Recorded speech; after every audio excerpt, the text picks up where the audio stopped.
কি ব্যাপার, তুমি গাড়ি নিয়ে কোথায় যাচ্ছ? আমি অফিস যাবো তো। হ্যাঁ, তো অফিসে যাবে তো ট্রেনে না হলে বাসে যাও, গাড়ি কেন নিয়ে যাবে তুমি? আর শোনো, এই গাড়িটা আমার বাবা আমাকে ব্যবহার করার জন্য দিয়েছে, তোমাকে না। ঠিক আছে, আজকের পর থেকে তুমি আর তোমার গাড়ি দুটো নিয়েই ওই বাড়িতে চলে যাও। এখানে থাকার দরকার নেই, বাড়িটা তো আমার। তো আমার বাড়িতে আমি তোমাদের রাখবো না। তোমার বাবা এই গাড়িটা তোমাকে দিয়েছে, তুমি ইউজ করবে, আমাকে ইউজ করতে দেয়নি। তো ঠিক আছে, আমি ইউজ করবো না, আর তোমাকেও আমার লাগবে না। যাও, চলে যাও তুমি। কেন লাগবে না? ওই বাড়িতে তোমার বোনকে দেওয়া জিনিসগুলো যদি তোমার বোনের হয়, তাহলে এই বাড়িতে যে জিনিসগুলো দেওয়ার সেগুলো আমার হবে। ওই বাড়িতে তোমার বোনকে দেওয়া জিনিসগুলো যদি তোমার বোন ইউজ করে, তো এই বাড়িতে যা যা দেওয়া হয়েছে সেই জিনিসগুলো আমি ইউজ করব। এই বোন শোন, ওই বাড়িতে বিয়ের সময় যে জিনিসগুলো দিয়েছি সেগুলো তোর, তুই তোর মতন করে ব্যবহার করবি। তোর জিনিস ও বন্ধক দিয়ে কাজে লাগাবে, এটা ইয়ার কি নাকি?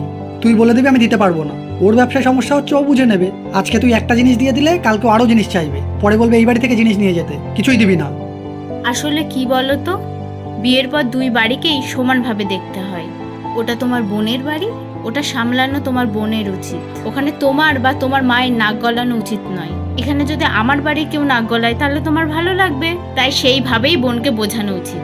স্বামী স্ত্রীর মধ্যে কোনো তফাৎ থাকে না, তাই স্বামীর পাশে থাকার জন্য স্ত্রীকে, স্ত্রীর পাশে থাকার জন্য স্বামীকে এগিয়ে আসতে হয়।